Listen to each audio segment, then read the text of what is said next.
Aujourd'hui sur le podcast, PH Quentin, copropriétaire du studio SF, aussi copropriétaire de Vegan Mais Pas Plate. Yes.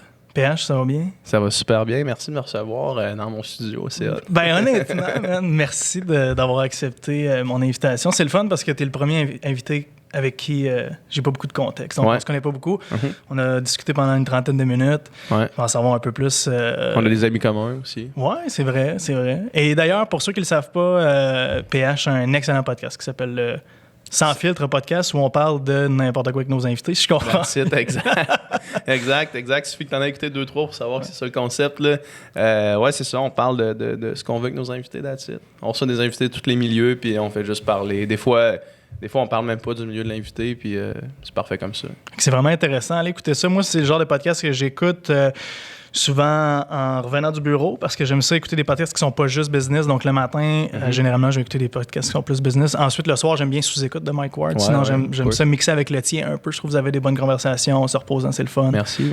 Fait qu'allez voir ça. C'est quoi tes podcasts business que tu écoutes? J'aime beaucoup Impact Theory de Tom Bilyeu. J'aime beaucoup Smart Passive Income de Pat Flynn. J'aime beaucoup School of Greatness de Lewis Howes. C'est pas mal mon top 3, je te dirais. Tu sais, les seuls auxquels je suis abonné. J'aime quand même Gary Vee, mais il m'enrage trop dans le sens où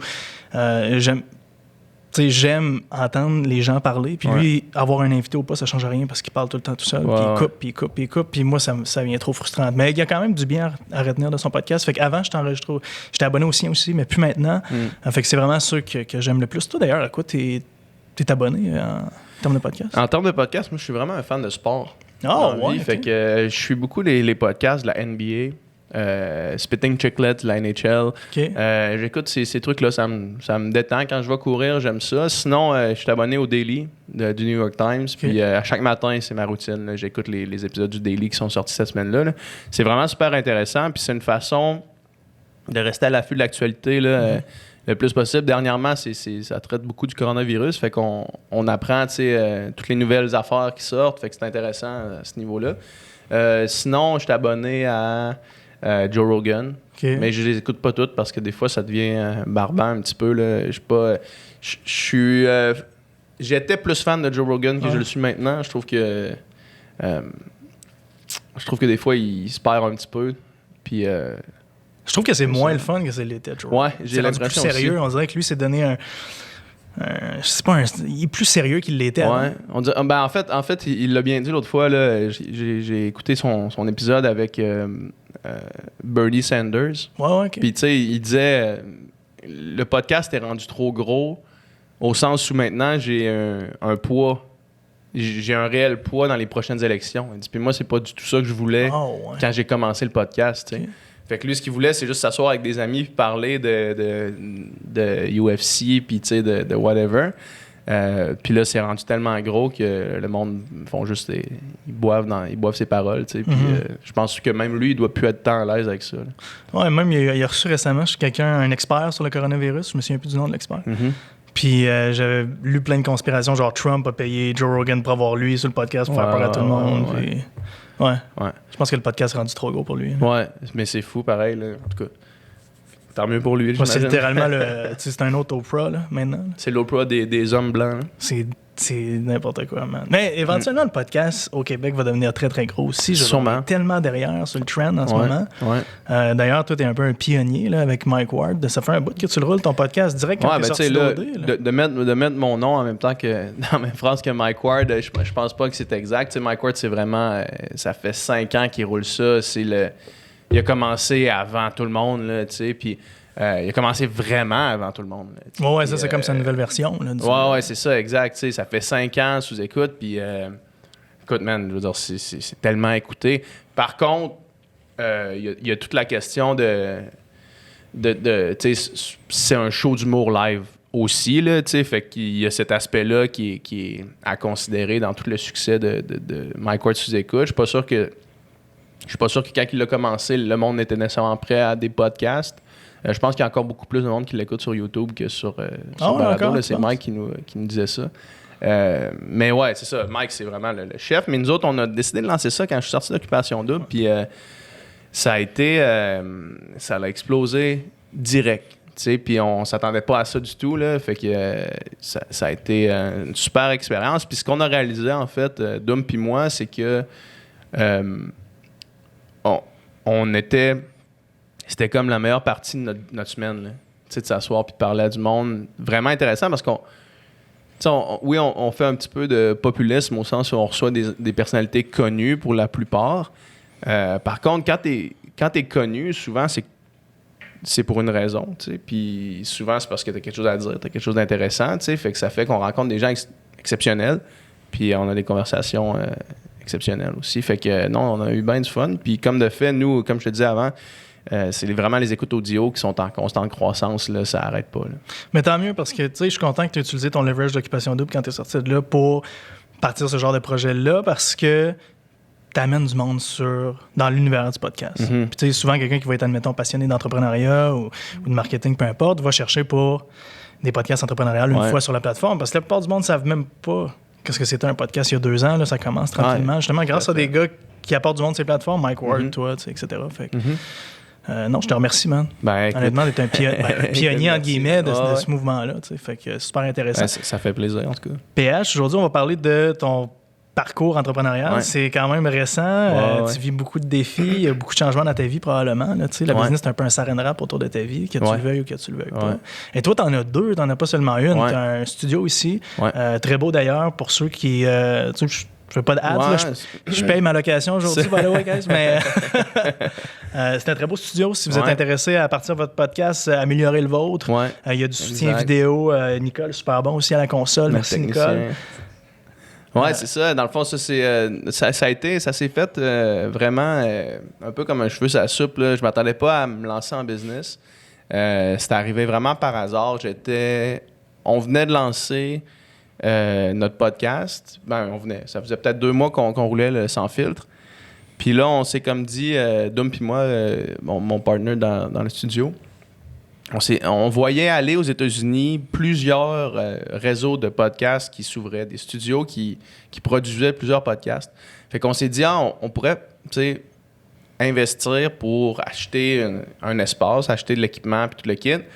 Parce que la plupart des gens qui voudraient se partir un podcast le font pas parce qu'il leur manque justement l'équipement puis la technique, tout l'aspect technique.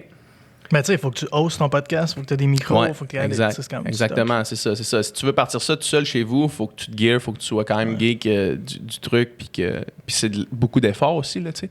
Fait que là, on s'est dit, on voudrait offrir quelque chose où est-ce que les gens peuvent venir, puis partir d'ici avec un service clé en main, tu sais. Puis en même temps, nous autres, ça nous permet de sortir de mon appartement parce qu'on était dans ma cuisine. Tu as écouté le podcast qu'on a fait avec Marc Fit, là, c'est dans ma cuisine, tu sais. Fait que fallait que Dom amène tout son stock, qu'on se set up, que ma blonde s'en aide de l'appartement, puis que là, ça commençait à faire chier.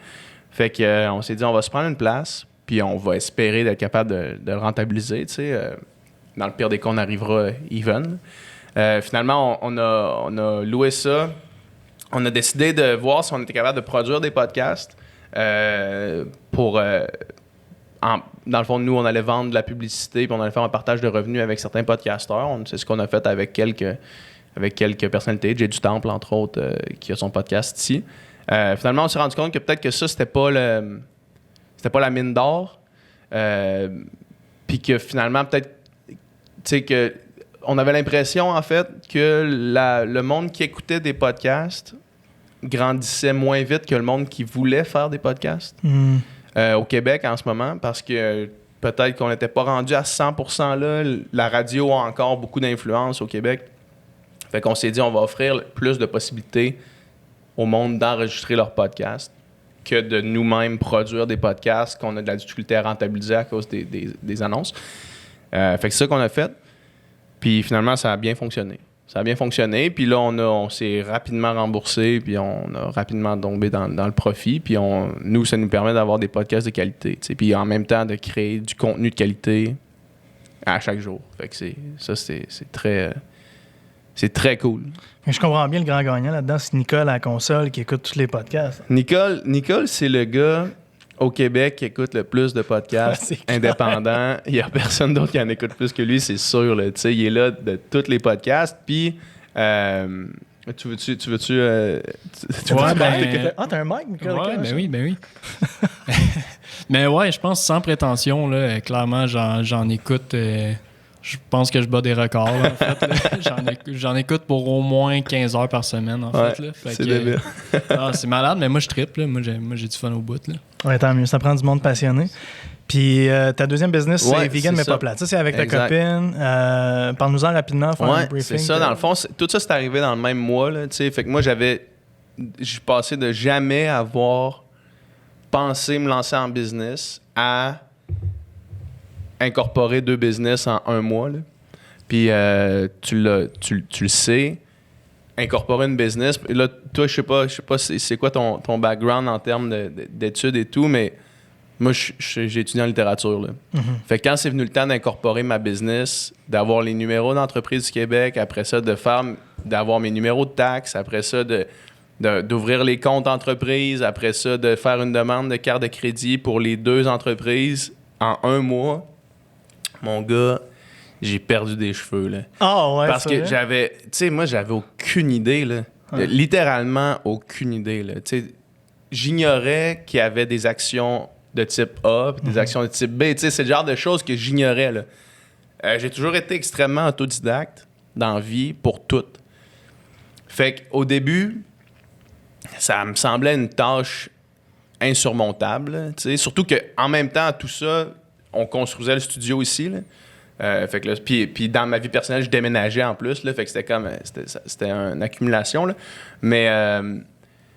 Mais au début, c'était comme ça m'apparaissait comme une montagne. Puis là, après ça, j'ai décortiqué étape par étape. Puis j'ai commencé à avoir du plaisir à essayer d'apprendre comment les choses fonctionnaient. Puis quand est venu le temps, parce que le studio, c'était la première que j'ouvrais. Puis quand est venu le temps de faire la deuxième, 3 semaines plus tard, d'ouvrir Vegan mais pas plate avec ma copine, ça s'est fait vraiment plus facilement. Je comprenais déjà tout c'était quoi les étapes. Puis Vegan mais pas plate, en fait, c'est qu'on a fait... quand on est sorti d'Occupation Double, moi, ma blonde était militante végane. Fait qu'elle militait pour le droit des animaux. Quand on s'est rencontrés, on en parlait un peu. Quand on est sorti d'Occupation Double, parce qu'on a fait d'Occupation Double, ceux qui écoutent, qui ne me connaissaient pas. Quand on est sorti de là, moi, j'ai fait mes recherches de mon côté parce que je voulais pas tomber dans le véganisme un peu sans vraiment savoir de quoi je parlais. Je voulais avoir une bonne tête. Je suis quelqu'un quand même qui a une tête universitaire, là, au sens où j'analyse les choses. Je me pose les questions, puis je veux que les choses que je prenne comme des faits soient backées par la science. Ça a toujours été ça. Fait quand je suis sorti, j'ai fait des recherches là-dessus, puis j'ai vraiment découvert que j'avais plus vraiment d'arguments légitimes pour continuer à l'exploitation animale, mettons, dans ma vie de tous les jours. Là. J'ai réalisé que j'avais juste plus de raison de le faire, tu sais. Ne serait-ce que j'aime le steak, tu sais. Puis ça, à mon avis, c'était pas une raison nécessaire. C'était pas une raison légitime. Fait qu'on a commencé... fait que je suis devenu vegan, en fait, quand je suis revenu. Après avoir lu la littérature là-dessus puis tout. Fait qu'on a fait des capsules qui s'appelaient les plats pas plates sur YouTube. Okay. Puis c'était... on faisait des recettes, dans le fond. On en a fait 3 capsules. On avait une équipe de tournage, là. C'était bien fait quand même. On a fait 3 capsules. Ça a vraiment bien marché. Puis... fait après ça, on s'est fait rejoindre par Pratico-Pratique, qui était une maison d'édition, une maison d'édition basée à Québec, qui font des livres de recettes, plus en forme magazine, là, des genres de... Un peu à la 3 fois par jour? Ou...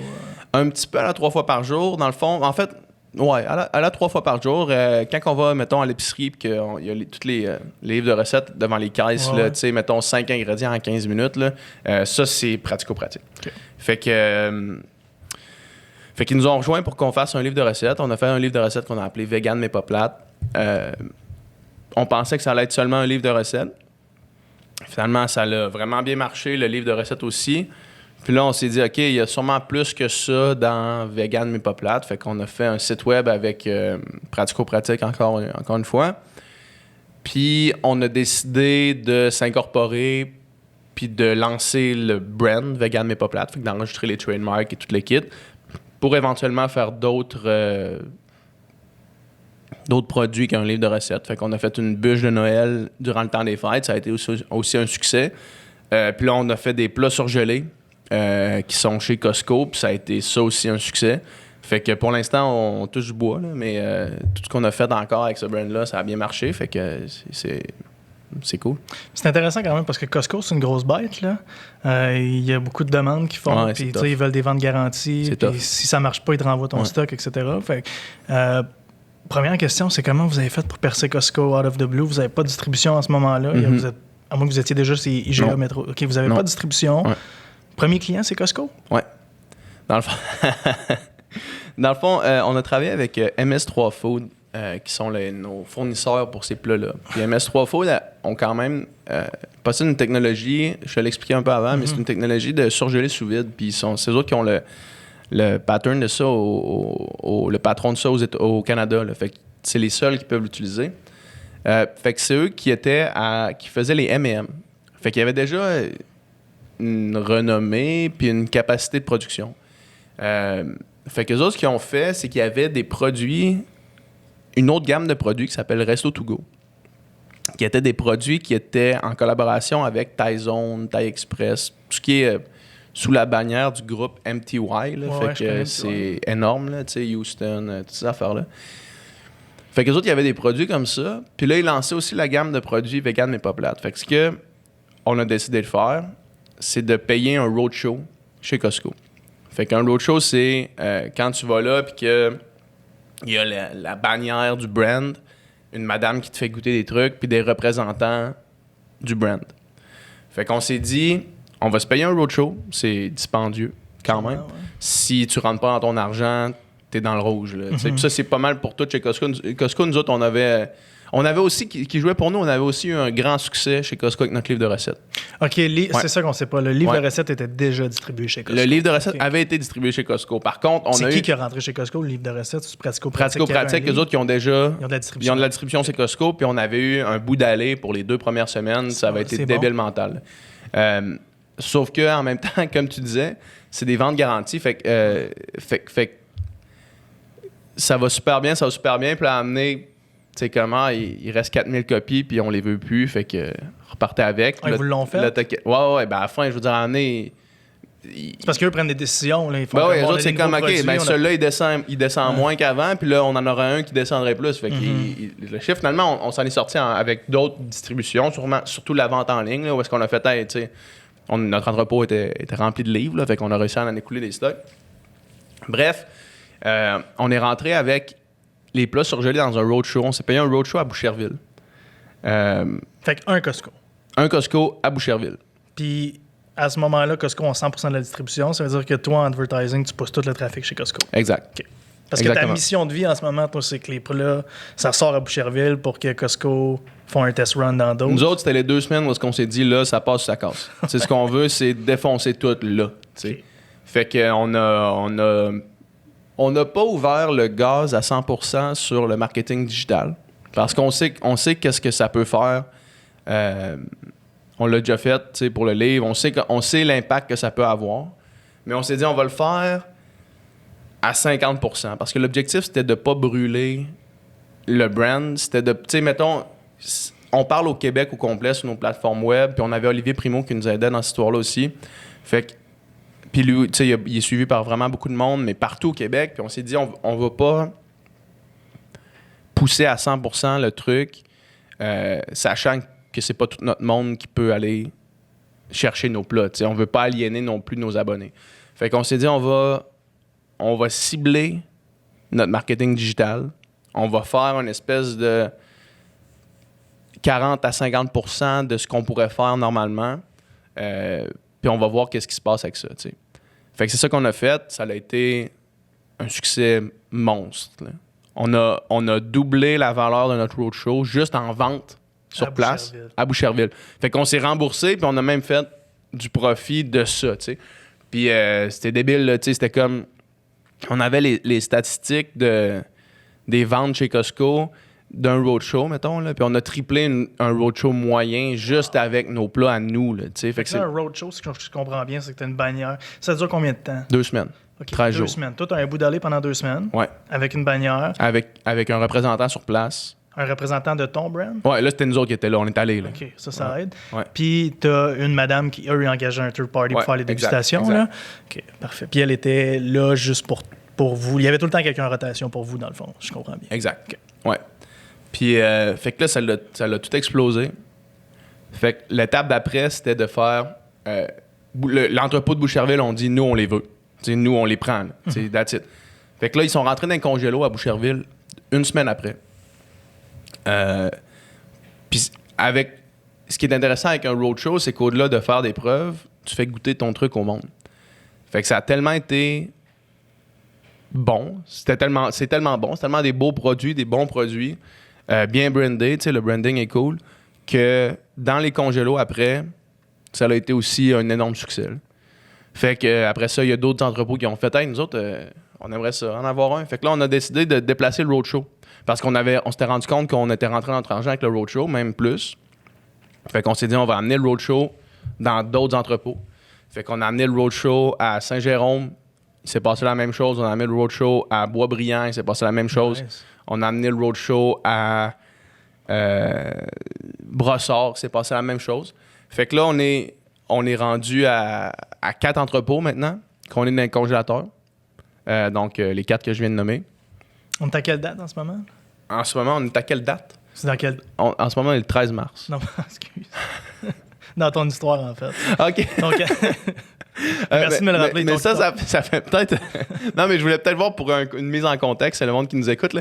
Mais on est peut-être là 2 semaines, à peu près. OK, quand même, c'est assez Oui, récent. c'est récent. Ah, c'est le fun. Mais OK, on est là-dedans vraiment en ce moment. Là. OK, nice. Puis où est-ce qu'on a frappé un petit... on a frappé plusieurs embûches en chemin. Si tu veux, on en reparlera tout à l'heure là, de toutes les embûches dans tous ces trucs-là. Mais où est-ce qu'on s'est rendu compte que ça pouvait devenir tricky un petit peu?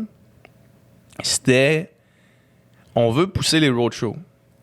Mais en même temps, on veut vraiment pas brûler le brand parce que le marketing digital, c'est notre force parce qu'on a, nous autres, une tribune. C'est vraiment là qu'on fonctionne. Notre brand n'existe pas à l'extérieur. C'est pas comme si on était Mike's puis que tout le monde connaît Mike's. Ouais. Fait que là, on était comme à essayer de jongler entre... On veut que le monde continue à nous suivre parce qu'on est nous autres. Fait continuer à montrer notre vie, continuer à montrer nos habitudes véganes, etc. Mais en même temps, on veut que les roadshows fonctionnent parce que c'est de faire nos preuves dans ça, tu sais. Fait que là, plus ça allait, plus on sentait une espèce d'épuisement de nos abonnés, de comme là, arrêter à chaque 2 semaines de me dire une nouvelle place, là, tu sais. Moi, je veux qu'ils soient chez nous, tu sais. Ouais. Parce que le monde, je veux dire... Optimalement, tu veux pas que le monde ait besoin de changer leurs habitudes de consommation pour consommer tes produits. Là. Tu veux pas qu'ils fassent 2 heures de char pour venir chercher tes trucs. Ben, tu veux qu'ils fassent ça, mais ils le feront pas, tu sais. Fait que là, on a comme eu une conversation à l'interne. Après ça, on a une conversation avec Costco de dire, hey, là, on peut plus fonctionner comme ça, là. Tu sais, on peut plus fonctionner à comme des petits endroits vraiment précis en ayant une conscience de performance, puis le besoin de prouver tout le temps, tu sais, alors que ça marche, là, tu sais, on le sait que ça marche, là. Puis nous autres, en fait, c'est qu'à un moment donné, on sait qu'est-ce qu'on peut faire. Mettons qu'on se dit demain matin, OK, on rentre dans les 27 Costco du Québec, là. On sait qu'est-ce qu'on peut faire au niveau marketing digital, là, tu sais. On sait que si on prend 10 000 $ puis qu'on l'investit là-dedans, puis qu'on ship des plats à tous nos amis influenceurs, puis qu'on on booste du marketing ciblé sur Facebook, puis qu'on fait une belle campagne, là, c'est pas juste des stories que moi je fais sur mon cell, là. On sait que ça va pouvoir tout exploser. Fait que là, on s'est assis, on a fait check là. En ce moment, comme on le fait maintenant, c'est pas viable à long terme. On peut pas se claquer les 27 Costco du Québec de même, là, parce que là, on voyait nos chiffres de roadshow qui étaient de moins en moins bons, mais c'est parce qu'il y avait un essoufflement, tu sais. C'est pas juste ça, c'est que toi, tu brûles ton audience. Là, ben, c'est ça, exact. Tu perds tout ton leverage. Exactement. Fait que nous autres, on a vu ça venir, on a fait, OK, non, on peut plus faire ça. Fait que là, on a 4 entrepôts en ce moment. Là, le plan, c'était de comme stabiliser ces 4-là dans les environs de Montréal. de faire les preuves. On l'a fait, ça fait 2 semaines que ça fonctionne bien, là, tu sais. Fait que là, on avait un meeting avec Costco cette semaine. Là, avec le coronavirus, ils ont arrêté toutes les dégustations, sont dans panique en ce moment. Là, Clair, ouais. Tout le monde est allé, même nous, on a sold out tout notre stock dans Costco là, en ce moment. Le monde est allé remplir leur congélateur, man. Le monde a vraiment paniqué. Là. Fait que là, il y a comme plus de... Il n'y a plus de plat vraiment. On en reship en ce moment. Fait qu'on est comme là-dedans. Mais c'est là qu'on est rendu dans ce processus-là. OK, puis eux, leur plan, c'est-tu de faire le roll-out bientôt? Le roll-out provincial? Ben, optimalement, c'est ça. Ben, eux autres, on ne sait pas c'est quoi leur plan. Eux autres, ce qu'ils disaient, c'est que habituellement, ils continuent à fonctionner de la façon qu'on faisait maintenant, de comme aller faire tes preuves à chaque C'est fois. clair. Mais là, nous autres, on a dit, on peut pas faire ça. Pour notre brand, on connaît la force du brand, on vous l'a prouvé en faisant juste la pointe de l'iceberg de ce qu'on était capable de faire en termes de marketing. Fait que là, on veut essayer de trouver une autre façon de le faire parce que ça fonctionne pas. Moi, quand je fais une story, il y a 50% de mon auditoire qui viennent de Québec et ses environs. Fait que quand moi, je fais une story puis je dis « Hey, on est à Brossard, Boucherville, Saint-Jérôme, Boisbriand », il y a 50% du monde à qui je parle qui peuvent pas l'en avoir, là, tu sais. Fait que c'est comme, en ce moment, on aliène un petit peu notre auditoire, puis on leur a dit que c'était pas ça la direction. Je suis curieux parce que dans les meetings avec Costco, puis tu sais, s'il y a des affaires que tu veux pas parler, tu te sens bien dans l'aise, là. Mais moi, je trouve ça vraiment intéressant, ce genre de situation-là. Puis dans les meetings avec Costco, est-ce que vous arrivez avec ce genre de stats-là? T'es comme, nous, si on n'a pas le roll-out, ça n'a pas de bon sens parce que je suis en train de brûler toute mon audience. Ouais, ben nous autres, parce qu'on a aussi le jeu de pouvoir dire. C'est toujours Costco qui va avoir le gros bout du bâton, là, peu importe comment tu veux le tourner, là. Mais nous, on a quand même le jeu parce qu'en ce moment, on est en communication avec des bannières d'épicerie. Mm-hmm. Puis nous autres, ce serait bénéfique pour nous, en ce moment. Je peux pas nécessairement en parler maintenant, mais mettons, appelons ça une bannière d'épicerie très connue au Québec qui s'appelle Table, mettons. Okay. Admettons qu'on est dans toutes les tables du Québec. C'est pas mal plus bénéfique pour nous en ce moment que d'être dans 4 Costco.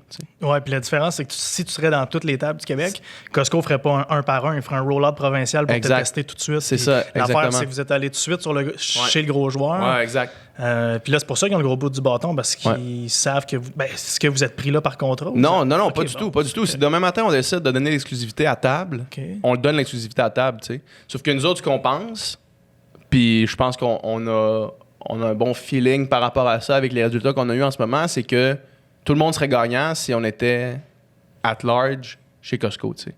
Ouais. Autant nous que eux. Tu sais, parce qu'on voit nos ventes par SKU, puis c'est solide, là, tu sais, chez Costco. Fait qu'on sait que ça serait comme bénéfique pour tout le monde. Maintenant, si les autres sont pas à l'aise avec ça, nous autres, on peut pas continuer à essouffler le brand comme ça, là, fait que... Moi, c'est intéressant parce que je suis pas d'accord avec toi. Vas-y. Je pense que vous êtes les plus gagnants si vous avez un roll-out provincial chez Table. Ben, je pense aussi. Ouais. Parce que en ce moment, là, ton audience, celle de Jessie, celle de Amy Jade, peu importe les influenceurs que tu choisiras, qui ont 18 à 24 ans, mettons, c'est pas tout le monde qui a une carte Costco à 60$. Non. Puis des tables, il y en a à peu près à tous les coins de rue. Fait que, tu sais, moi, je pense... Mais en fait, ce qui se passe, c'est tu sais, on a des estimés, là, mettons, là, puis de ce qu'on fait chez Costco, tu sais, comme l'estimé qu'on faisait par vente par semaine de ce qu'on fait dans un entrepôt chez Costco, là, c'est comme 40 tables du Québec. Tu sais, de ce qu'on fait déjà, là.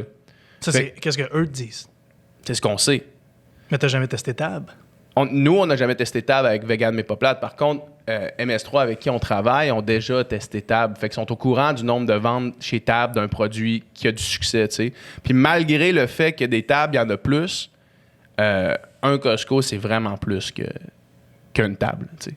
Un Costco, c'est vraiment, vraiment plus que plusieurs tables ensemble. Fait que c'est pour ça que Costco continue à être lent par rapport à ça, parce qu'ils connaissent le leverage qu'ils ont, puis sûrement ils ont tout le tracking avec MS13. MS3, ouais. MS3, mais en fait, l'affaire, c'est que, tu sais, je veux dire, à 27 Costco, on est mieux que dans les tables, tu sais. Sauf que, en ce moment, on est à se questionner là-dessus. Là, on est à savoir, là, est-ce qu'on est juste dans 4? Parce que si on est juste dans 4, on va aller dans 250 tables, tu sais.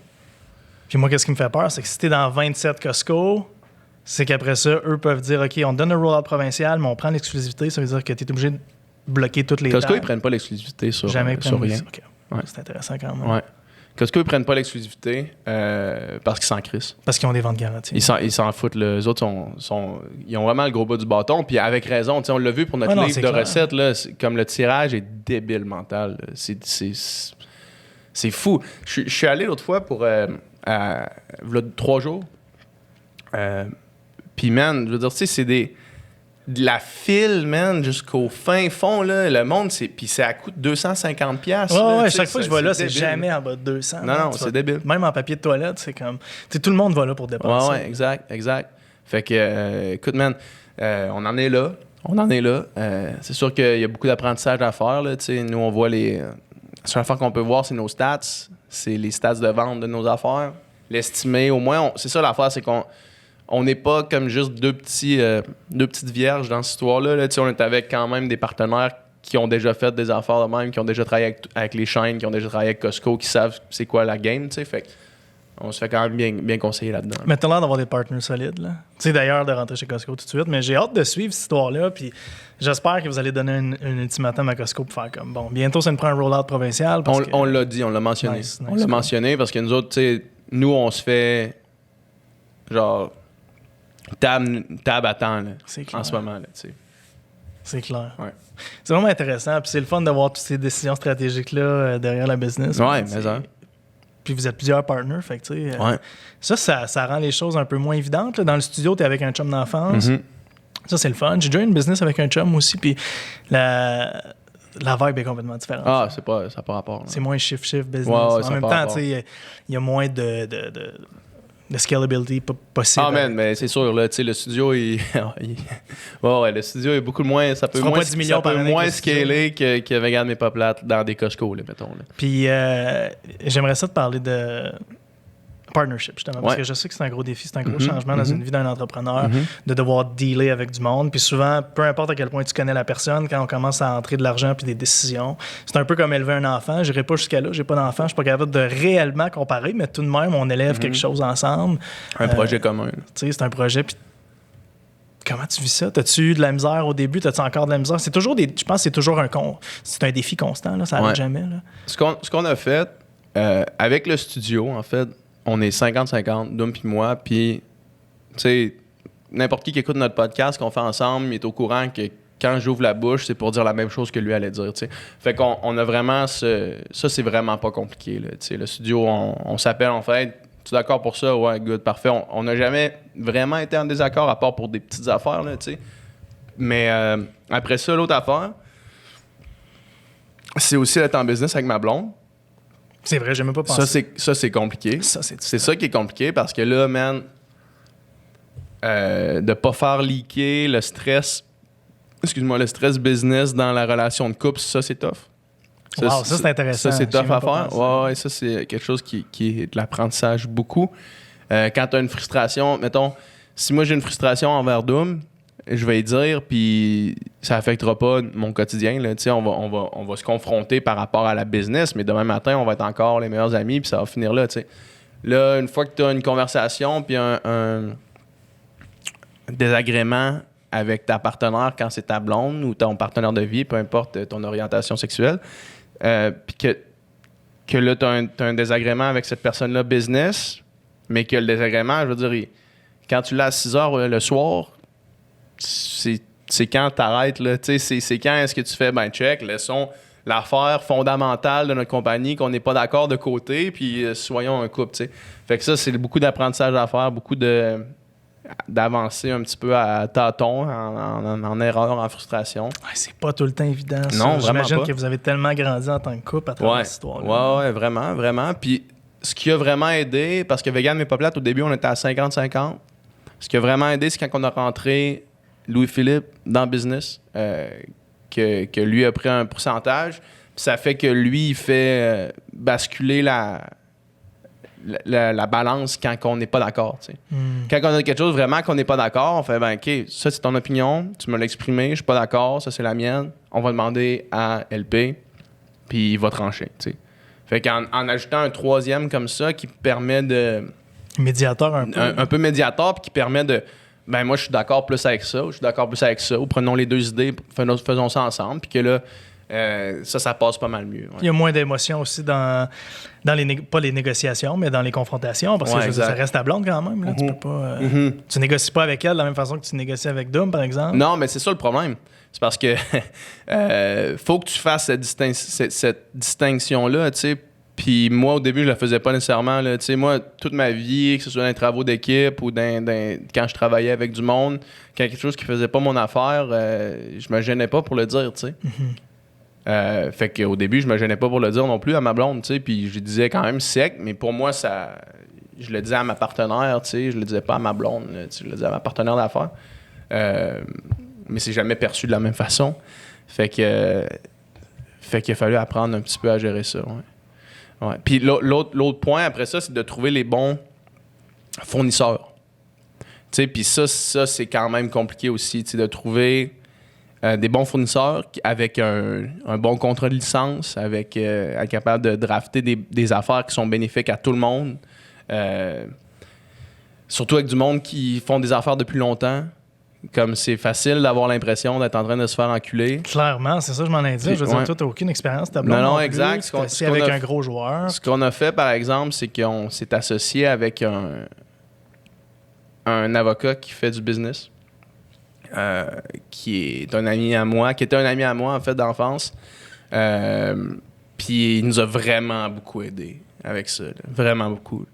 Il avait déjà closé plein de deals, des grosses affaires, des grosses compagnies, tu sais, puis il nous a vraiment bien aiguillés dans cette histoire-là. Là. Fait que ça nous a permis de, justement, avoir la conscience un petit peu plus tranquille. Là, parce que quand vient le temps de parler de chiffres, man, si t'en as jamais fait... Ouais, c'est rough. Ouais. Il y a eu un bout où on avait un peu l'impression de comme être... un peu sentir le sol qui se dérobait sous nos pieds, là, tu sais, jusqu'à temps qu'on réalise que, hey, tu sais-tu quoi? Vegan n'est pas plate, si c'est pas nous deux, ça existe pas. Tu sais, ça existe juste pas. Le trademark est à nous, tout est enregistré, est à nous, la compagnie est à nous, tu sais, fait que... vous êtes sur le packaging. On est sur le packaging, ouais, exact. Ouais, exact. Fait que... Ouais, fait que, tu sais, une fois qu'on a réalisé ça, qu'on a fait, OK, non, c'est nous autres, là. C'est nous autres qui a la décision. Puis là, après ça, Renaud qui est l'avocat que je parlais, qui est embarqué avec nous autres dans cette histoire-là, nous a vraiment beaucoup aidé. Puis ça s'est stabilisé éventuellement. C'est Renaud qui a enregistré? Ouais. Ah, ouais, que je l'ai rencontré l'autre. Ouais, exact. Lui nous a vraiment beaucoup aidé, puis il est super, là, il est vraiment cool. OK. C'est intéressant parce que tu viens tellement pas de la business. Toi, c'était jamais dans tes plans là, de faire de la business, man? Non, pas du tout. T'étudies en littérature. Ouais. J'ai écrit des comptes pour enfants, man, pour payer mon université. T'en fais-tu encore? J'en ai fait un petit peu l'année passée, mais j'en fais plus maintenant. OK. Ouais. J'aurais plus le temps de faire ça. Mm-hmm. Ouais. Non, je m'attendais pas à ça du tout. Puis, tu sais, ça a comporté son lot de défis, là, son lot de personnes qui... Ben ça, c'est, tu sais, surtout, en fait, depuis qu'on est sorti d'Occupation Double, tu sais, de rencontrer des gens qui voulaient profiter de nous autres. On en a eu beaucoup, là, tu sais, puis on les a pas toutes bien filtrés. Mm-hmm. Surtout au début, ça doit être rough. Surtout au début. T'étais-tu avec Fournier assez vite? Ben c'est ça l'affaire. C'est quand on s'est mis avec Fournier, là, ça l'a aidé vraiment beaucoup. Ouais. Parce qu'au début, il y avait comme plein de monde qui voulait travailler avec nous autres, puis là, garage-toi à gauche, garage-toi à droite, puis ça nous a... C'est ça nous a pas... on a perdu du temps quand même, là, tu sais, puis un certain momentum. Je parlais à Yann, d'ailleurs, l'autre Yann Cac qui a fait Occupation Double l'année après toi. Ouais. Puis il me disait justement, quand il est sorti de là... eux, c'était un peu différent parce qu'ils étaient tout de suite en management avec Production J. Ouais. Vous autres, vous étiez encore dans le Golden Era où ce que vous n'aviez pas... vous n'étiez pas enchaîné par 100% libre de nos affaires. Ouais. Ça, c'est intéressant. Mais y a-tu des collabs peut-être même que tu as fait au début que tu as fait... peut-être que c'était moins aligné avec qui j'étais réellement. Ah ouais, non, plein, man. Je me suis perdu complètement. Là. Ça a pris un an, mais ça a pris un an avant que je fasse... Qu'est-ce que tu fais? Qu'est-ce que tu es en train de faire? Là? Tu voyages gratuitement à prendre des photos en maillot de bain. Genre, c'est quoi ça, man? C'est loin d'être toi. Là, déconnecté de... Ouais, puis je me rappelle plus c'est qui a amené qui m'a dit « Hey, man, qu'est-ce que tu fais? » Puis j'ai comme fait « Fuck, t'as raison. » Je pense que c'est comme ma soeur. Je me rappelle, là, vraiment, là, c'était l'année après, fait que c'était... littéralement 1 an plus tard, là, 12 mois plus tard, en décembre, quand on est sorti de là. Fait que c'était décembre après, où est-ce que là, le nouvel an s'en venait. Puis je me disais, man, tu fais ta rétrospective de l'année, là. Je me disais, man, qu'est-ce que tu fais? C'est quoi ça, là? Genre, dans quel monde tu vis où est-ce que tu te fais croire que ça te fait plaisir faire toutes ces affaires-là, tu sais? En même temps, il y a tout l'aspect monétaire, là, tu sais, quand je suis sorti de là, man, j'avais pas de job, là, tu sais, fait que là, tu fais de l'argent rapidement pour des posts, puis, je veux dire, voyager, il y a pire que ça, là, tu sais, être payé à voyager. Par contre... Ouais, c'est fatigant. Ouais, c'est ça. Par contre, quand je suis ça, amené, j'ai fait la rétrospective, j'ai fait, hey man, c'est dégueu, là. C'est pas toi pantoute, fais pas ça.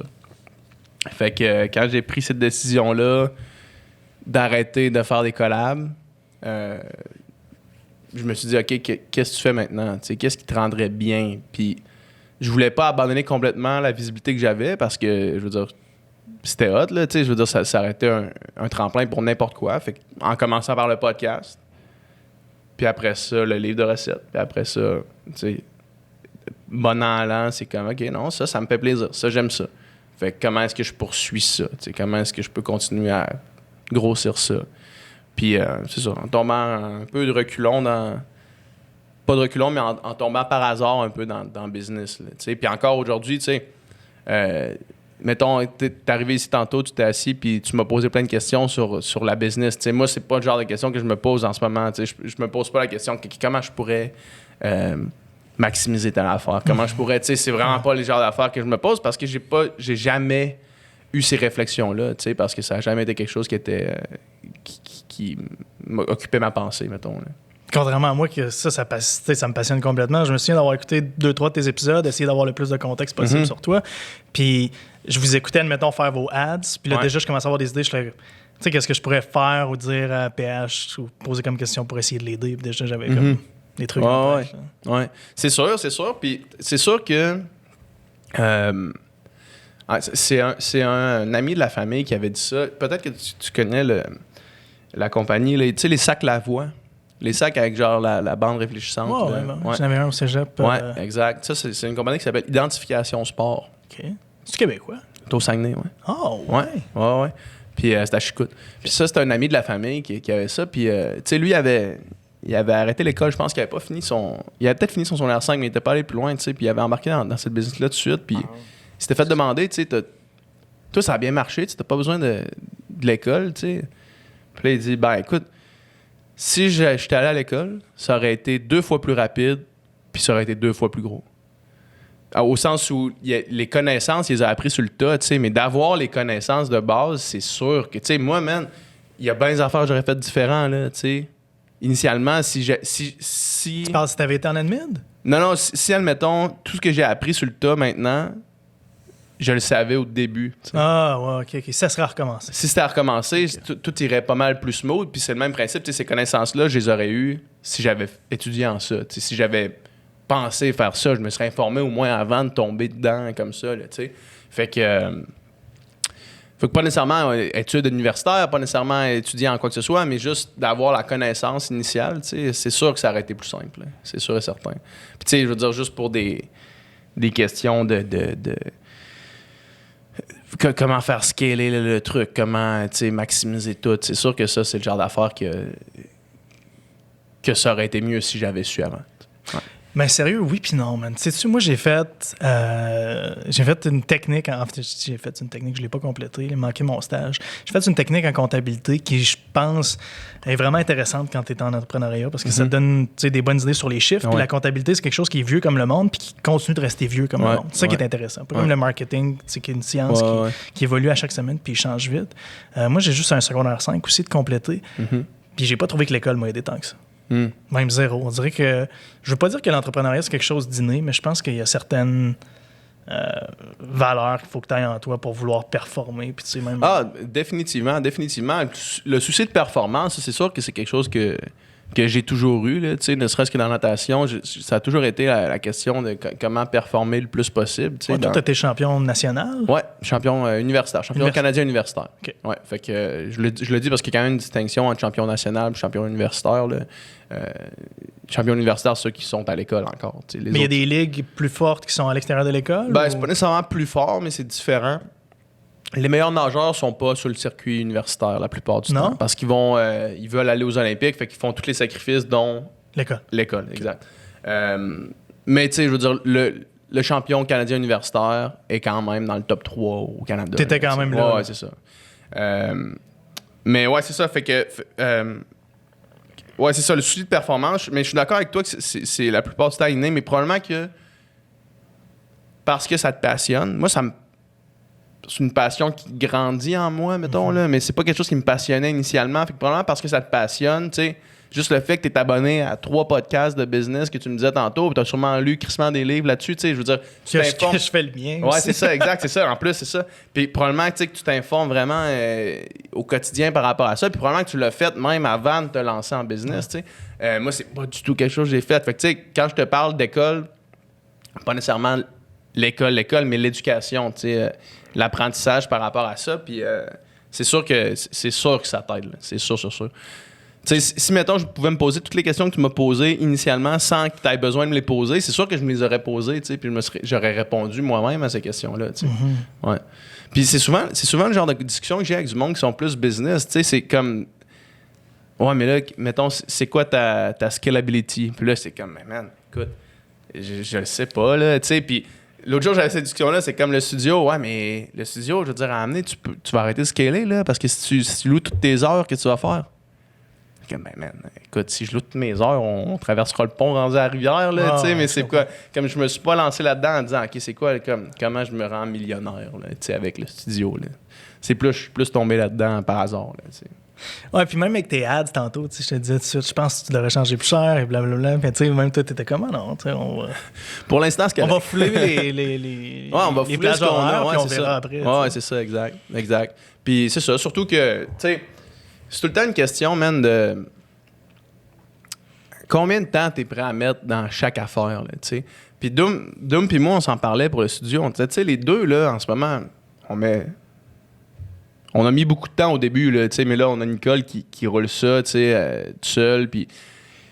Fait qu'en ce moment, on met peut-être chacun 5 heures, mettons, dans le studio, là, t'sais. Fait que on se disait, on pourrait chacun mettre 40 heures là, dans ça. Ça serait facile. On pourrait chacun mettre 70 heures dans le studio, là, d'écrire à des compagnies pour essayer de défricher un marché d'annonceurs, faire des publications sur tous les groupes... pour tous les groupes d'entrepreneuriat, pour venir louer les studios, toutes ces affaires-là, on pourrait faire ça. Maintenant, dans quoi tu veux mettre ton temps, tu sais? Est-ce qu'on veut mettre notre temps dans ça alors que c'est un projet qui est en ce moment rentable, qui est de cœur surtout, tu sais? Ou bien on veut mettre notre temps, tu sais, Dom, il y a une carrière de musique, moi avec Vegan mais pas plate, avec mon écriture encore que je fais de mon côté, tu sais, fait que c'est tout le temps cette question-là. On peut tout le temps mettre infini de temps dans tout. Là, on peut tout le temps essayer de faire scaler tout au maximum. Maintenant, c'est qu'est-ce que tu veux faire scaler au maximum. T'sais. Puis en ce qui concerne Doom, en ce qui me concerne moi, le projet qui monétairement peut le plus scaler, c'est pas le studio. T'sais. Clairement pas. On s'entend, là. Fait c'est ça. On en est là. Mais c'est intéressant que tu te poses autant de questions. Puis d'ailleurs, ça me surprend pas d'un gars comme toi. T'sais.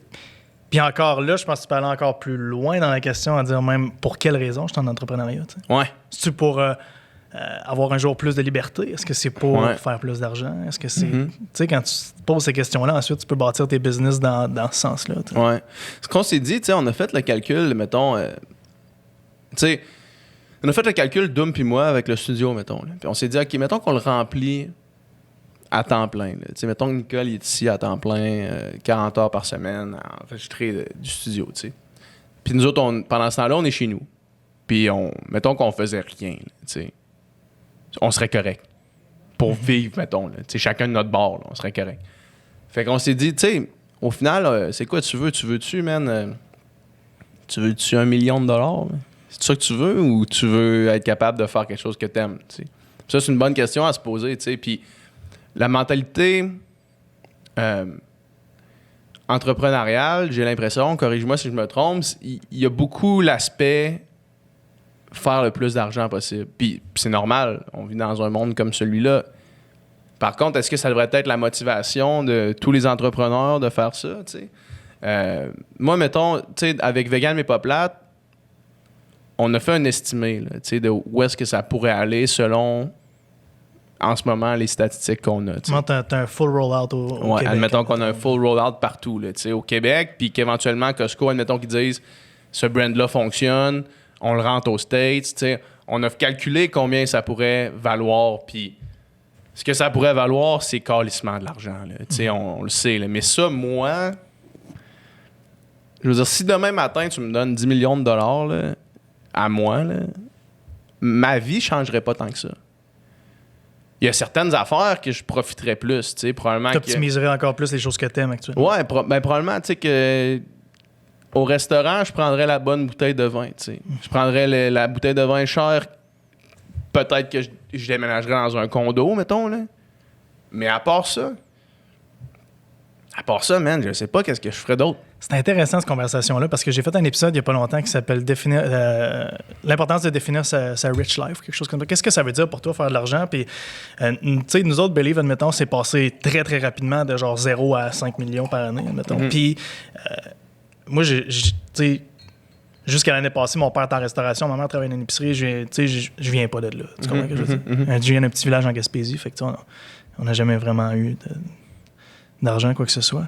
Puis, je le voyais venir, puis j'ai commencé à me poser des questions tout de suite avant de commencer à faire des sous pour être sûr que le jour où j'allais commencer à être libre financièrement, ou du moins à faire un certain montant, que j'allais pas me garocher dans des choses qui étaient peu importantes pour moi. Puis je pense que à vous, auditeurs qui nous écoutez, c'est vraiment important que si vous voyez qu'un projet lève, définissez tout de suite qu'est-ce que vous voulez faire avec cet argent-là. Puis moi, qu'est-ce que j'avais convenu, c'était bon, je vais mettre sur papier les choses que j'aime vraiment dans la vie, qui sont le sport, les sorties entre amis, les voyages, par exemple les voyages avec ma blonde. J'aime beaucoup gamer aussi. Tu parles d'un grand gamer. Là. Ah ouais, c'est vrai? Ouais. Okay, on en reparlera, mais je me suis dit comment je vais faire pour optimiser toutes ces choses-là. Puis, admettons, j'aime beaucoup les autos aussi. Fait que je me suis dit, plus d'argent, ça veut dire quoi? Bon, je vais m'acheter XY véhicule que je me suis déjà acheté. Au niveau du gaming, je peux avoir une plus grosse TV, plus gros écran, toujours être à la fine pointe de la technologie. Fait que vraiment, définir. Mais on s'entend que ça te coûtera pas $1 million. Là, c'est ça, exact. Fait qu'après ça, bien combien sûr, ça vaut, ça? Il y avait des placements. Ouais. Mais je trouve ça intéressant que déjà même que toi, tu y as pensé. Puis... Ouais, mais je pense que c'est important. Je veux dire, j'ai fait mes impôts, là, je suis là-dedans, puis je veux dire, cette année, j'ai honnêtement fait, pas que j'ai fait trop d'argent, mais j'ai fait vraiment plus d'argent que ce que j'ai besoin, là. En ce moment, là, vraiment, vraiment plus que ce que j'ai besoin. Fait que moi, c'est un peu comme ça que je le vois. Si je peux avoir... Je vais partir sur autre chose, OK? Puis je vais revenir parce qu'il y a quelque chose que suivez-moi je ceux qui écoutent en ce moment. On est beaucoup dans une culture de faut que tu travailles, mon gars, le plus possible. Faut que tu optimises ton sommeil, faut que tu optimises ta vie, faut que tu sois capable de travailler 60 heures par semaine, puis faut que tu te lèves à 4 heures le matin, puis faut que tu dormes quasiment pas parce qu'il faut que tu sois tout le temps le plus sharp possible, tu sais. Puis j'ai envie d'amener un contrebalance à ça. Peut-être que c'est pas une opinion populaire dans un auditoire entrepreneurial, là, mais... Ah, plus que tu le penses. Mais le concept de décroissance. Au sens où, admettons que tu réussis à faire quelque chose qui te permet de travailler 20 heures par semaine puis de bien vivre. Là. Moi, ça vaut vraiment cher pour moi, tu sais. Puis là, oui, la passion entrepreneuriale, puis je lis souvent les posts de François Lambert où est-ce qu'il dit que lui, dans le fond, tu sais, il a essayé de prendre sa retraite, mais que lui, ce qu'il veut, c'est construire des compagnies. Puis je comprends que ça, c'est une passion, tu sais. Personnellement, moi, ça n'en est pas une. Fait que moi, ce que je vois, je me dis... Mais ça, c'est ses lunettes de la vie à lui, là. Oui, tout à fait. Non, mais lui, c'est sa passion à lui. Là, j'espère qu'il parle pas au nom des entrepreneurs. Parce que... Non, il parle en son nom à lui, là, tout à fait. Fait que tu sais, moi, mettons, de me dire, d'imaginer que mettons, le studio me permet de gagner ma vie en travaillant 5 heures, pas 5 heures, mais 20 heures par semaine, mettons. Ben écoute, man, moi, ça se peut que je sois correct avec ça, tu sais. Puis au final, tu sais, c'est quoi? Une fois, mettons que j'ai une Tesla, là. Je l'ai. Puis c'est quoi une Tesla? C'est, mettons que tu achètes le modèle à 40 000. C'est quoi après, tu sais? C'est quoi je veux après? Le truck? Non, man, je veux pas nécessairement le truck Tesla. Tu sais, je veux... une fois que tu as la grosse TV, une fois que tu as ces affaires-là, qu'est-ce que tu veux vraiment? Fait qu'il y a tout le concept, justement, de l'espèce de mentalité de vouloir à tout point être le plus performant tout le temps, travailler le plus possible, puis à amener, tu calcules, mettons, qu'est-ce qui te rend vraiment heureux. Mettons que c'est un appart qui est cool à 1300$ par mois, t'es dans un 4,5 avec ta blonde. 1300$ chaque, mettons? Ben ça, c'est un esti d'appart, là. Pas tant, à Montréal, man. Ben, OK.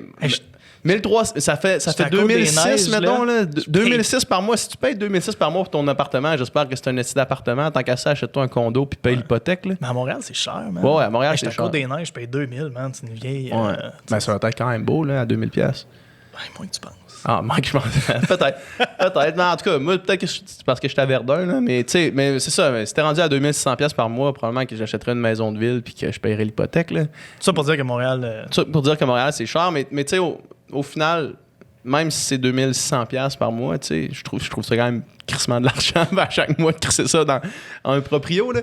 Mais tu sais, une fois que t'as fait le tour de qu'est-ce que t'as besoin, man... à quel point on a besoin de plus, tu sais. Puis ça, c'est un peu tout le temps la mentalité que j'ai, tu sais. Puis je suis un petit peu plus de gauche économiquement, là, tu sais. Puis mettons que quand je vois des milliardaires qui font des milliards encore en croissant leur tu sais, en grossissant l'entreprise encore, des Jeff Bezos de ce monde, je me dis tabarnak, man, cet argent-là qui sert à rien en ce moment, on a tellement de problèmes, on a tellement d'affaires, tu sais. Fait en tout cas. C'est juste mon tout sens sur. En même temps, quelqu'un de l'autre bord va te dire ouais, mais il paye tellement de taxes, il paye tellement d'impôts. Ouais, mais tu sais, mettons. On n'embarquera pas là-dedans. Mettons que tu vaux 100 milliards, là. Mettons que tu vaux 100 milliards, man. Je peux pas croire qu'il y a 50. Je peux pas croire que. Tu sais. Tu n'as pas un 2 milliards qui traîne pour les itinérants à Montréal. C'est ça, genre, il y a au moins, man. Si t'en vaux 100, c'est sûr qu'il y a au moins 75 milliards qui sert à rien, là. Tu sais, c'est sûr. En tout cas. Pour en revenir à ce que tu disais, c'est la performance et tout, là. Je pense que le cœur battant de ce problème-là, c'est pas plus le besoin de plaire, de flasher. Appelle-le comme tu veux problème, sur Instagram où tu passes ton temps à comparer ta page couverture la page couverture des autres à ton chapitre 17. Là. Je pense que ça part de là, surtout. Puis... Qu'est-ce que tu veux dire comparer la page couverture des autres à ton chapitre 17? Je me souviens pas d'avoir partagé un selfie de moi qui pleurait sur Instagram. Qu'est-ce que je veux dire? Tu veux dire que tu partages le plus beau des autres avec quelque chose de ton quotidien à toi normal. Exact. Tu compares toujours le plus beau des autres. C'est une belle façon de dire ça.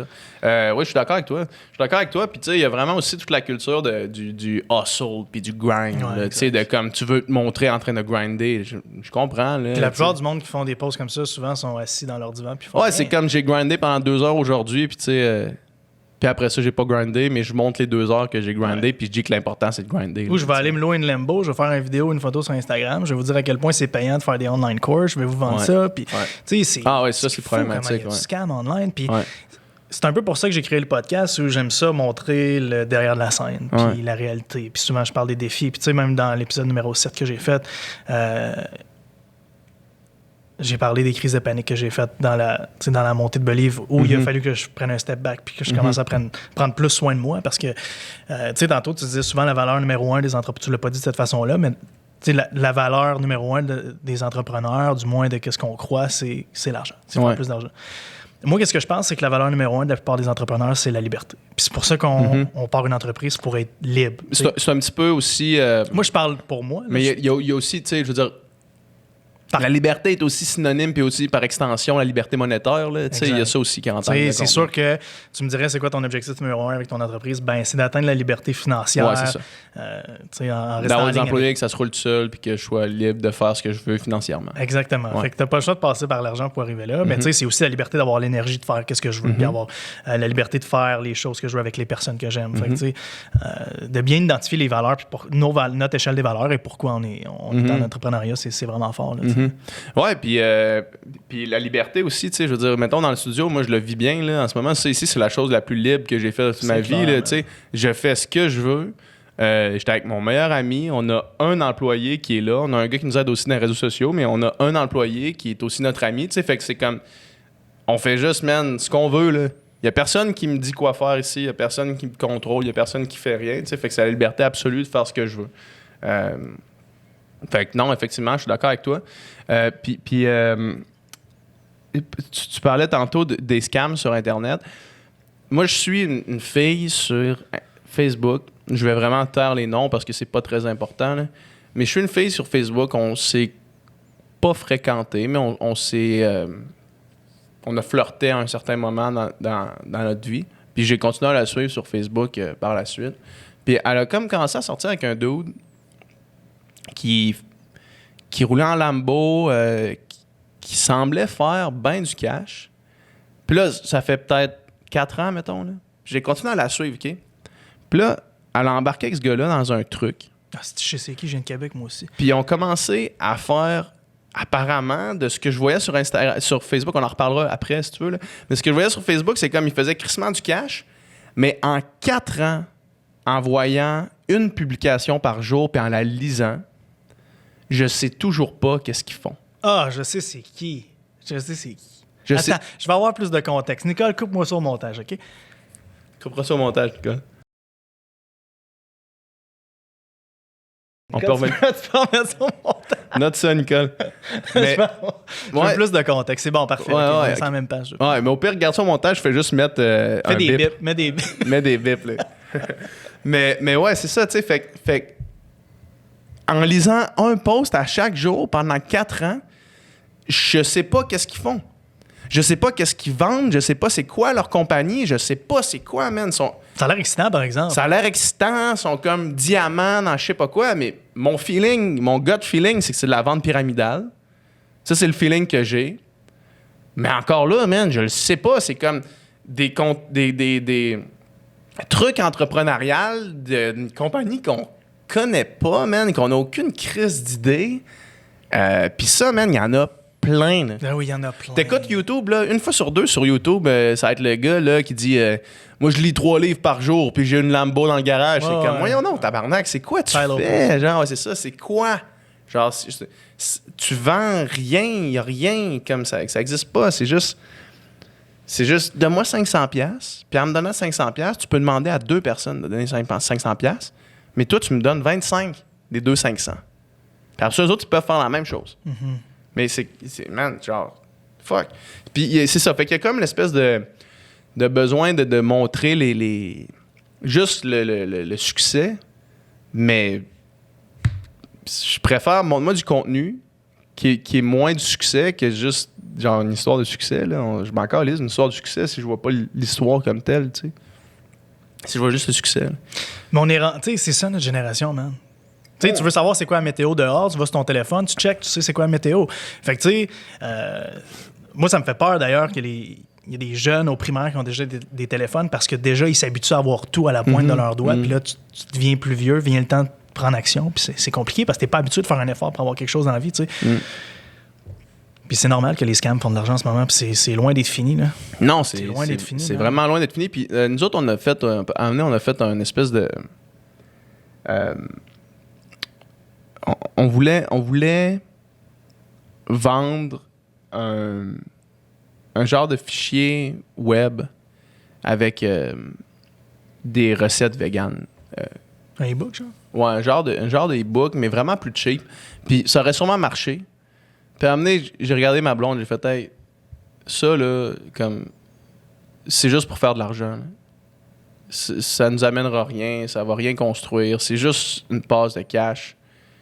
Puis ça m'intéresse pas, tu sais. Puis en ce moment, c'est ça le problème avec le marketing digital, c'est qu'il y a beaucoup de monde qui vendent plein d'affaires. Puis beaucoup de monde qui vendent plein d'affaires que t'as pas besoin, mais que tu penses que t'en as besoin parce que la personne que tu suis en vend. Fait que, man, puis je dis ça, puis moi, j'utilise ça pour vendre mes trucs, tu sais, fait que... Non, mais merci d'avoir partagé cette histoire-là, puis c'est le fun de voir à quel point tu fais des choses qui sont en ligne avec qui que t'es. Ouais. Ouais, puis je te dis, j'ai eu un énorme breakdown, là, genre borderline dépression, là, justement, ce décembre-là que je te parlais tantôt, là, après 1 an de faire des trucs qui me ressemblaient pas, qu'après ça, je me suis dit, ça arrivera plus jamais, tu sais, je vais plus jamais me perdre comme ça. Fait qu'à chaque fois que je fais quelque chose, maintenant, j'essaie de voir, est-ce que t'es capable, est-ce que tu serais capable de justifier admettons que j'avais une conversation avec un moi impartial, un moi qui est pas dans le moment, là. juste un moi qui est assis devant moi en ce moment comme ça, là, puis qui lui, a pas d'émotion attachée à rien, a pas de besoin monétaire, a pas de besoin relationnel, a pas de besoin de rien. Puis je me pose cette question. Je me dis, est-ce que tu serais capable, one-on-one, de justifier ta propre décision à toi? Puis si la réponse c'est non, faut que tu sois honnête envers toi-même. Il faut que tu sois honnête envers toi-même et tu fasses, OK, tu sais quoi? J'ai eu cette discussion-là. C'est bon, man. C'est une bonne technique. Ouais, j'ai eu cette discussion-là avec par rapport au plat surgelé chez Costco, justement. Parce que j'avais un malaise avec le plastique qui est sur les plats. C'est un tray de plastique. T'sais. Puis j'étais pas bien avec ça. Je me disais, on va vendre du plastique. T'sais. Fait que dans notre contrat de licence avec notre fournisseur, la priorité numéro 1, c'est de faire une transition le plus rapidement possible. Parce que c'est la technologie qui n'est pas rendue là encore. On ne peut pas avoir un tray qui est compostable encore en ce moment parce que avec la technique skin puis les trays compostables qui se font présentement, ils laissent rentrer l'air. Fait que ça perd un petit peu le contexte. C'est pour ça que, mettons, un Michelina, même si les autres ne font même pas des plats compostables, je pense qu'il y en a qui le font avec des plats compostables, des surgelés, mais c'est pas du surgelé, c'est du congelé, c'est pas sous vide, fait que ça devient comme tout humide, dégueu là, après longtemps. Là. Mettons que tu laisses ça 1 an dans le congélateur, ça va devenir tout glacé. Là. Nous autres, c'est pas ça, fait qu'on peut pas le faire comme ça encore. Par contre, il y a une technologie prometteuse qui vient en Allemagne en ce moment. Mais je me suis posé la question. Je me suis dit, est-ce que je suis capable en ce moment de m'asseoir devant moi puis de me dire, OK, enlève toutes les préoccupations monétaires puis justifie à moi que tu vends des trucs avec du plastique. Fait que j'ai fait l'exercice. Où est-ce que j'en suis arrivé à la conclusion? C'est que les gens qui vont acheter des mets surgelés achètent des mets surgelés de toute façon. Fait que je préfère en offrir des véganes. Au sens où si toi, ce que tu fais, c'est que tu cuisines, tu vas acheter tout dans une épicerie en vrac, t'achètes pas de mets surgelés de toute façon. T'sais. Fait que c'est pas ce monde-là à qui on parle. En ce moment, on vend quelque chose au Costco qui est adressé au monde qui consomme des mets surgelés. Fait qu'on en offre des véganes, tant qu'à ce qu'ils achètent ça. Fait que après avoir eu cette conversation-là avec moi-même, cette espèce de conversation hypothétique avec moi-même, puis l'idée que la minute que c'est possible de changer ça, on le change, j'ai réussi à accepter cette idée-là. À dire, ouais, là, tu fais quelque chose qui est somme toute en ligne avec tes choix. Mais je pense que c'est important de le faire.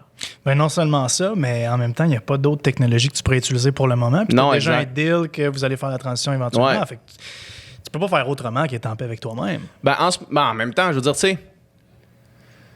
Tu n'aurais pas d'autres options, anyway. Non, j'aurais pas d'autre option pour faire des mets surgelés. Par contre, l'autre option que j'aurais, c'est de ne pas en faire. Tu sais, fait que tu as cette option-là aussi. Tu as l'option de dire, OK, non, je veux pas du tout embarquer là. Par contre, où est-ce que j'ai réussi à trouver la balance dans mon esprit, c'est de me dire, ben là, au moins, tu offres de quoi de vegan à du monde qui en consommerait de toute façon. Puis oui, c'est sûr qu'il y a du monde qui vont, parce que c'est nos plats, qui vont aller acheter des plats surgelés, qui se seraient pas achetés des plats surgelés sinon. Ça, c'est sûr. Fait que c'est sûr qu'on crée une demande. C'est sûr qu'on crée une consommation supplémentaire. Par contre, je suis quand même à l'aise avec le fait que c'est vegan, puis qu'en ce moment, le problème, c'est vraiment les émissions de gaz à effet de serre, puis c'est pas nécessairement le plastique. Tu sais, le plastique, oui, c'est problématique, mais c'est pas ça la chose en ce moment qui va causer le réchauffement planétaire, qui va, tu sais. Fait que le plus rapidement qu'on peut changer ça, le mieux ça va être. Mais je suis quand même correct avec ça. Ouais, mais c'est important de se poser la question, par exemple. Non seulement ça, mais c'est important de se poser la question avec son partenaire, parce que, mettons, t'es 2-3 en business, puis il y en a un qui sa valeur numéro 1, c'est l'argent, puis, admettons, toi, je sais pas, c'est l'environnement, puis l'autre, c'est la famille. Il va y avoir des gros... il va y avoir des gros conflits. Là, énorme, ouais. C'est vraiment, vraiment gros. Là. Puis je pense qu'il faut... Il faut prendre en considération l'importance de ça, dans un partnership où t'as beau connaître quelqu'un, je pense que tu le connais pas cher, donc tu t'es en business avec. Là. Ouais. T'es-tu avec du monde avec Belief? Ouais, moi j'en ai 3 en fait. Compagnie. J'ai un laboratoire de production de suppléments de santé naturelle. J'ai Belief. Puis on a Flavolicious qui est une compagnie de sirop là, qui s'en vient bientôt. Mais tout est avec le même partner. Ouais, OK. Une personne? Une personne, OK. ouais. Puis ce partner-là, c'est fascinant parce qu'on s'est rencontrés à... Puis là, faites pas ce que j'ai fait à la maison, là, mais on s'est rencontrés où on travaillait les deux avant. Moi, je suis dans l'industrie depuis un certain moment. Puis on s'est lancé ensemble sans trop se connaître. On connaissait bien nos forces, nos faiblesses. On savait qu'on était vraiment un peu le yin et le yang en termes de skills. Mm-hmm. Mais on se connaissait pas au niveau interpersonnel. Tout je vois, là, ça m'a fait un fichu de bon partner, puis maintenant un fichu de bon ami aussi, tu sais. Mais tu me dirais, est-ce que ça sera recommencé? Est-ce que tu le ferais encore de prendre un gamble sur quelqu'un d'autre? Je sais pas si je le ferais. Ça a trop un gros impact sur comment je me sens, puis mon stress, puis tu sais, toutes les conversations qui viennent avec ça. Puis tu sais, quand il y a des conflits dans le business, ben, tu sais, on gère. Tu sais, on est tous des êtres humains différents, on a des façons de penser différentes, on a des façons de réagir différentes. Moi, je suis quelqu'un qui est vraiment plus rationnel. Mon partner est plus quelqu'un d'action-réaction. Puis ça fait pas de moi une meilleure personne. Là. C'est juste que, tu sais, quand vient conflit, ben c'est sûr que des fois, on va avoir des façons de réagir qui sont différentes. Ça crée un stress, que tu le veuilles ou que tu le veuilles pas. Là. Non, c'est sûr et certain. C'est sûr et certain. Puis, tu sais, le stress, man, c'est le plus grand tueur de créativité. Là. Clairement. C'est un gros brouillard que tu as dans l'esprit. T'es pas capable de penser, pas capable de... Ouais, puis ça gruge aussi toute ta vie personnelle. Puis ça transpose vraiment... Ça se transfère vraiment au-delà de juste la business. Puis moi, c'est ce que je trouve le plus difficile. C'est vraiment à gérer ça. Mais moi aussi, c'est gérer le stress. C'est mon plus gros défi en business. Ouais, vraiment. Vraiment. C'est tough. PH, on va finir sur une chose. Yes. Tu joues à quoi? Tu games à quoi? Ouais, moi man, écoute, toute ma vie, j'ai été un gros joueur de World of Warcraft. Mais tu jouais ça à Warcraft avant, dans le temps que c'était comme... Moi, je jouais à Warcraft 3. Je jouais à Warcraft 3, Ring of Chaos. Je jouais à Warcraft 3, The Frozen Throne. Puis quand World of Warcraft Vanille est sorti, moi, je joue depuis le début là, de World of Warcraft. Fait que toi, tu jouais à Diablo 2 dans le temps, là. Non, même pas. Non. Moi, ça a été ma première expérience. J'ai joué un petit peu à Diablo 2. Entrepreneurial, Diablo 2. Je pense que Entrepreneurial? Ah ouais, écoute bien ça. Je pense que Tu vendais des ballerons? Je vendais des items. Je pense que j'étais en 3e ou en 4e année du primaire. J'avais trouvé un logiciel pour hacker des systèmes, puis je l'avais vendu à une école pour 5$. Puis ça a été ma première expérience. Ouais. C'est bon. C'est bon. Moi, j'avais vendu un item à World of Warcraft à 300$. Ouais, sur Internet. Ben voyons. Ouais, c'était pas pire. C'était un épique que j'étais tombé tout par hasard. Mais fait que moi, j'ai joué à ça jusqu'à l'extension Wrath of the Lich King, je pense. Là, c'est vraiment geek pour le monde qui nous écoute. Là, mais ça, je jouais quand même assidûment. Puis après Wrath, j'ai arrêté. Puis j'ai recommencé à jouer à chaque extension. Je faisais un 3 mois. Vraiment intense. Puis j'arrêtais. C'est quoi vraiment intense, admettons? Vraiment intense. Genre, 60 heures par semaine. Oh, wow. Ouais. Genre vraiment intense. Pendant 3 mois. Puis j'arrêtais. Puis là, une autre extension, je recommençais, j'arrêtais. Puis dans mes périodes entre les extensions, j'étais vraiment un gamer casual. Là. Genre, je jouais, man, à NHL, NBA, tu sais, à PlayStation, Skyrim, des affaires vraiment laid back, là. Mais à chaque nouvelle extension, puis il y a une extension qui est sortie là, 2 ans, 1 an et demi peut-être. Puis j'ai averti ma blonde, j'ai fait là. Ça s'en vient. Là, pendant 3 mois, là, je vais être là. Tu vas peut-être dire, ah, mon chum, il est dégueulasse. Soit, mais je vais quand même, pendant 3 mois, je vais être le pire chum. Tu sais, je te le dis tout de suite. Fait que comme de fait, 3 mois pendant lesquels j'étais 60 heures, man, devant mon ordi. T'es-tu sérieux? Ouais, je te dis. Puis là, après 3 mois, passe à autre chose. Puis là, il y a une autre extension qui s'en vient. Ça s'en vient, là. Ça sort cet été. Ah ouais, fait que là, ton 3 mois s'en vient. Mais là, t'es occupé, je pense pas que t'as le temps, là. Ben, écoute, man, c'est le genre de temps que tu fais tout le temps, là. Ouais, c'est ça. Man, tu sais, je veux dire, du temps, là. Du temps, mon gars, là. J'ai fait le calcul l'autre jour. J'étais avec. J'écoutais The Rich Roll podcast. Puis Rich Roll, c'est un gars qui parle de wellness, puis il est vegan, puis il reçoit plein de monde inspirationnel. Puis il a reçu David Goggins. David Goggins, qui est le meilleur. Ouais, exact. Le meilleur invité de podcast de tous les temps. Là. Puis Rich Roll, il disait, j'ai fait l'exercice de mettre tout ce que je faisais dans une journée dans un horaire. Là, pour me rendre compte qu'au final, tu fais fuck all, tu fais rien dans une semaine. Tu fais rien dans une semaine. Tu fais rien, là. Tu sais, man, 1h30 sur ton cell par jour, là, ça passe de même. Ouais. Tu sais, mettons, quand tu vois là, ton relevé de nombre de temps, là, c'est comme, tabarnak, 2 heures sur mon cell aujourd'hui. What the fuck? Genre, comment ça s'est passé? On fait rien. On fait rien. Puis tu mets toutes tes affaires. Mettons que tu dis, OK, aujourd'hui, là, crise de grosse journée. OK, assis-toi dans ta cuisine, là, sors un horaire d'une journée, prends tout ce que tu as fait en termes de temps, là, puis mets-le back-to-back. Là, quand tu as été vraiment productif. Là. Combien tu as utilisé de temps, man? Fuck all, là. C'est quoi, tu as eu 3 heures de focus max dans ta journée?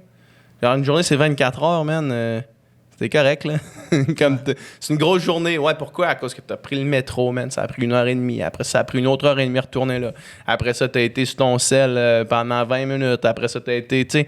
Puis de moments productifs, tu as comme fait 3 heures dans ta journée, man. Puis le reste du temps, t'as rien crissé. Là. C'est bon, j'aime ça, ta vision de la notion de temps. Puis c'est tellement un exercice qui fait peur. On Ben dirait oui. de noter tout ce que tu fais dans une journée parce que t'es comme, en ce moment, je me trouve tellement productif, je sais que si je mets ça sur papier, je vais avoir l'air de rien. Ouais, ben exact. Puis j'ai fait ça avec ma blonde l'autre fois aussi. Tu sais, on était là, tabarnak, là, genre, on était pas capable de faire rentrer les trucs dans notre horaire, puis ça devenait stressant. Puis là, j'ai fait, check, on va s'asseoir. Écrivons tout ce qu'on a à faire demain dans une liste. Faisons-le dans ce temps-là. Puis le reste du temps, on va pouvoir relaxer. On a fait ça. Comme de fait, le lendemain, on se réveille, on a 4 heures de productivité. Après ça, c'est comme, ben, Chris, man, tout ce qu'on avait à faire qui nous stressait comme autant que ça, on a mis notre selle de côté, on les a fait one shot, puis ça a été réglé. Tu utilises un planner pour faire tes journées chaque jour? Non, j'avais un agenda papier. Là. Non? Non. Ben, je suis pas assez, tu sais, j'ai pas besoin assez de... Moi, je suis assez bon pour pas...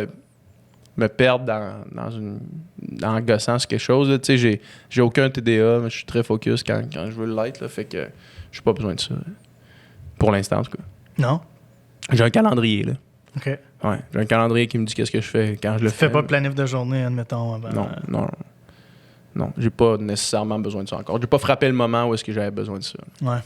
Ou tu te mets à tourner en rond, puis... Ouais, mais ça, tu voudrais pas juste le tester pour voir à quel point tu sauverais du temps. Du moins, je pense que quand tu vas commencer à... Quand le nouveau Warcraft va sortir... Ouais, c'est ça. Là, à ce bonne moment-là, il idée. va falloir que je calcule mon temps. Là. Parce que, tu sais, même quand tu mets ça en perspective sur des choses niaiseuses, si je vais... niaiseuses, moins importantes, excusez-moi. Là, si je vais chez Tab là, pour m'acheter de la nourriture, par exemple... Tab extra. Tab... c'est ça, je vais chez Tab Extra pour m'acheter de la nourriture, puis je fais pas de liste avant d'y aller. Je vais être pris là pendant 25 minutes. À un moment donné, je vais être dans l'allée des chips, je vais rechecker les Doritos, je vais me demander si je cheat cette semaine finalement. Ouais. Tandis que si j'ai une liste, en 7 minutes, je suis in and out, man, je suis à la caisse automatique. Puis tu sais, je pense que c'est vraiment la même chose avec la business, c'est que même si t'as pas grand-chose à faire, reste-t-il que si t'es mis sur papier, tu vas y checker plus vite. Ouais, je suis d'accord avec toi. C'est sûr, ça serait bon. Ça serait bénéfique. PH, je te remercie de ton temps, man. Merci à toi, man. C'était super cool. Auditeurs, même chose, je vous remercie. Merci surtout à ceux qui prennent 30 secondes de leur temps pour aller sur Balados, laisser un 5 étoiles. C'est fort apprécié. iTunes se nourrit de ça pour classer les podcasts, nous donner du reach. Merci de le faire, c'est fort important. Si vous voulez suivre PH, c'est PH Quentin sur Instagram. Le podcast sans filtre. Essayez ça, je vous le dis, guys. Et commencez avec l'épisode. Si vous tripez humour, allez voir tout de suite Mike Ward ou Guillaume Wagner. C'était vraiment, vraiment bon. Du moins, c'est parmi le répertoire que moi j'ai écouté. En tout cas, tout est fort intéressant. Il y en a pour tout le monde. Puis là-dessus, on parle de n'importe quoi avec nos invités. Right. That's it, ouais. Puis écoutez, ceux qui écoutent aussi, je sais qu'il y a beaucoup plus de monde maintenant qui écoute sur Spotify que là, un an. Là, Spotify, ça a vraiment explosé. Non, c'est 40% de mes écoutes. Ouais, exact. Fait que c'est aussi important de laisser un rating sur Spotify parce qu'ils ont un bon algorithme aussi, ouais. Oh, ouais. Ouais, je pense que tu peux laisser un rating ou un petit cœur là, sur la playlist. Un cœur, s'il vous plaît. OK, je savais pas. Là, je vais commencer à vous écœurer. Tu peux t'abonner aussi à la chaîne sur Spotify. Fait que ça fait que l'épisode est downloadé automatiquement. Fait que tu peux l'écouter en mode hors ligne si tu es abonné à Spotify. Parfait. Guys, je vous invite à faire ça. PH, merci encore. Yes, merci à toi.